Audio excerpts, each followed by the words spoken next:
one of the great tzaddikim of the previous generation, Rav Yudah Tzadka, alav shalom, was to say he was busy is the understatement of the year. Whether it was the yeshiva or the learning or the teaching or the chesed or whatever it was, literally 10 minutes from him was already a long time. When his own family members would invite him to a wedding, he would stay 10 minutes, chuppah, kiddushin, and leave. Why? He had responsibilities. Whether it was learning or teaching or something, 10 minutes at a wedding, show face, everybody's happy, that's it, finished. But one time, there was a wedding that the rabbi was invited to. And Rav Yudah Tzadka arrives at the wedding with one of his helpers, and they sit at the wedding. You know, they give him a special table for important people, and he's sitting there. 10 minutes pass. You know, the helper's already ready to leave, but he sees the rabbi just sitting there, not ready to leave, not even thinking about leaving. 20 minutes. An hour,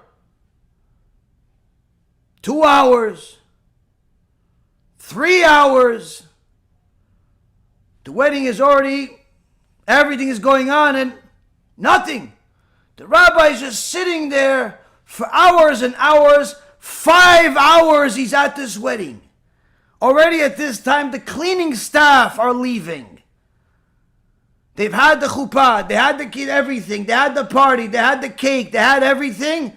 The rabbi stayed for the whole thing from the beginning to the end, where the cleaning people are leaving. And then finally, okay, we can go now. The helper couldn't help himself. After they left, he couldn't ask inside. But he said, Kvod Rav, 5 hours? Why? Your own family, you don't stay for more than 10 minutes. Why 5 hours? What's so special about this wedding? Rav Yudah Tzadka says to him, you're right. 5 hours is a long time. But you see, this couple, they're Baalei TeShuva. They're Baalei TeShuva. And they invited me to the wedding. And I said, fine, I'll come. When I came to the wedding, I noticed that their families from both sides also came, and many of them are secular. And I was concerned that if I leave, that secular family is not going to let the Baalei TeShuva remain Baalei TeShuva. They're going to start having mixed dancing, the boys and the girls, like the old days. And I said, as long as I'm here, they're probably not going to dance together in front of the big rabbi. They have respect. Maybe not to HaShem, but to the rabbi. So I said, I have to stay until everybody leaves. Because that's the only way that I can ensure there will not be mixed dancing here to ruin these two precious Baalei TeShuva. When it's 10 minutes, that's because I'm not worried. Everything's okay. And if I was only worried about myself, as far as my learning, my schedule, my commitments, my everything else, you're right, I needed to leave 10 minutes later, and that's already too much. But when I realized there's so many lives at risk here, so many lives at risk, two precious lives that are about to start a life, how can they start by being involved in a party that created millions of demons? As the Sefer Hasidim says 800 years ago, people that attend the parties with mixed dancing go home with all of the creatures, all of the demons they created as a result of that mixed dancing. Already 800 years ago this was written. Rav Yudah Tzadka says, how could I leave just to take care of my own neshama and allow all of these people to ruin their lives? So yes, I'm busy, but I had to make time because I care. When a person wants to do the will of HaShem, the first thing they have to ask is this really the will of HaShem? What is the will of HaShem? Not go find something they want to do and then somehow make it the will of HaShem, according to their own opinion. First and foremost, identify what the will of HaShem is, and then start doing it. But even when you're doing the will of HaShem, make sure that the will of HaShem, what you're doing is truly the will of HaShem and not just the will of HaShem that turned into a custom-made job that became your will that is hurting everybody else around you.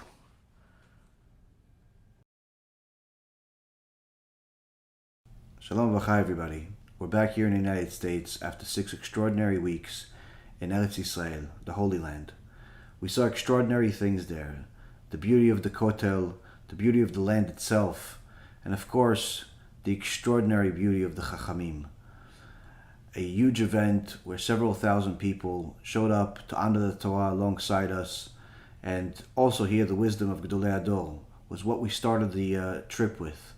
But along the next several weeks, we got to meet many other Chachamim, spoke in many different places, kollels, yeshivot, Beit Knesset, and we got to see some of the most extraordinary things I've ever seen in my life. But one of the things that we did see that is not as exactly as exciting is the spiritual poverty that's in Eretz Yisrael in certain places. Places like Tel Aviv, places that people are walking the streets without having a concept of what modesty is, without having a concept of who the God of Israel is, without even having a concept that the fact that they're stepping on holy ground. These are our holy brothers and sisters that we've dedicated our life to help to get them closer to HaKadosh Baruch Hu. And one of the things that we're doing in the United States, in Australia, in Canada, in England, and many other places around the world.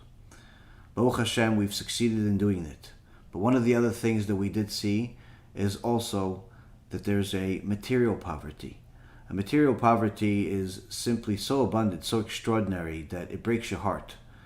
We're sitting in our house when the next door neighbor decided to pass by to say hello, and while they were saying hello, they asked us if we have any extra toys because they simply couldn't afford to buy their kids any toys.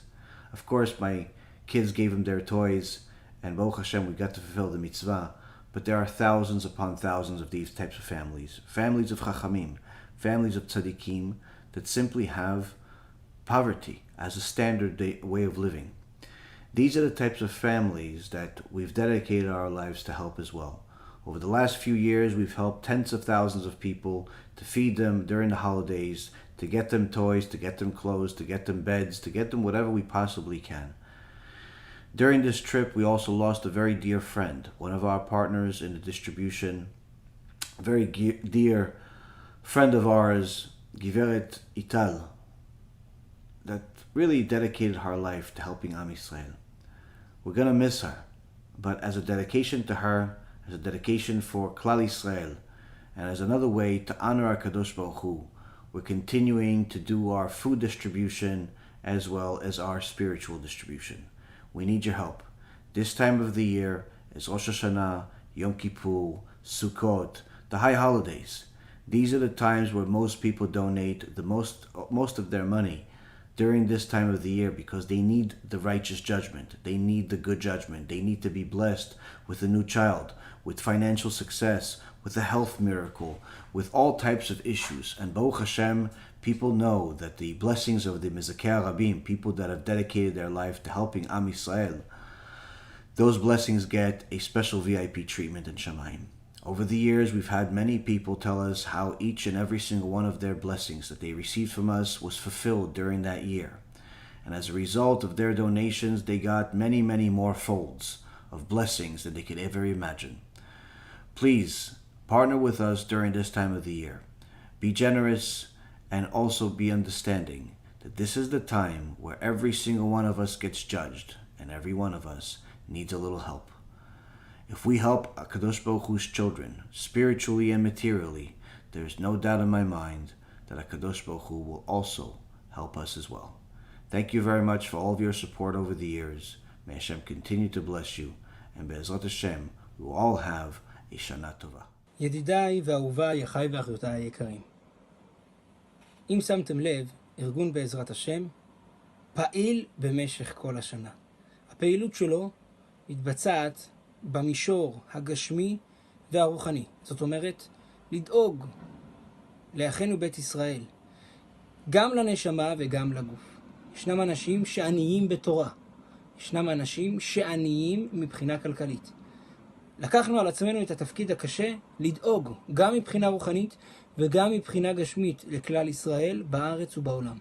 ברוך השם, עד היום נעזרו על ידינו עשרות אלפי אנשים. משפחות נזקקות, לא רק מבחינה רוחנית, גם מבחינה גשמית. אם זה סלים בחגים, אם זה אוכל, אם זה שתייה, אם זה עזרה בעניינים רפואיים, בכל דבר ועניין שהיה, נרתמנו לעזור, והחידוש הגדול שלא על מנת לקבל פרס. בלי אחוזים, בלי עניינים, עוד הפוך. ראשי הארגון באים ותורמים מכספם את כל מה שצריך כדי לבוא ולעזור לעם ישראל. זה הארגון היחיד שאני יכול לבוא ולהעיד שכולו לשם שמיים. לכן ידידיי ואהוביי, אנחנו מבקשים את עזרתכם לבוא ולהמשיך להפוך את העולם למקום יותר טוב. הן מבחינה רוחנית, הן מבחינה גשמית. ואנחנו בקמפיין הקבוע שלנו לימים נוראים, לפני החגים, שאנחנו באים ודואגים לאלפי אנשים בסלי מזון, בעזרה לחגים ובשאר מצרכים. לצורך זה פתחנו בקמפיין גיוס המונים של עזרה לנזקקים, ועוד קמפיין של תמיכה כללית בפעילות הארגון שנלחם במשך כל השנה בכוחות הרע, בעניינים של כפירה, בהפצת תורה ויהדות.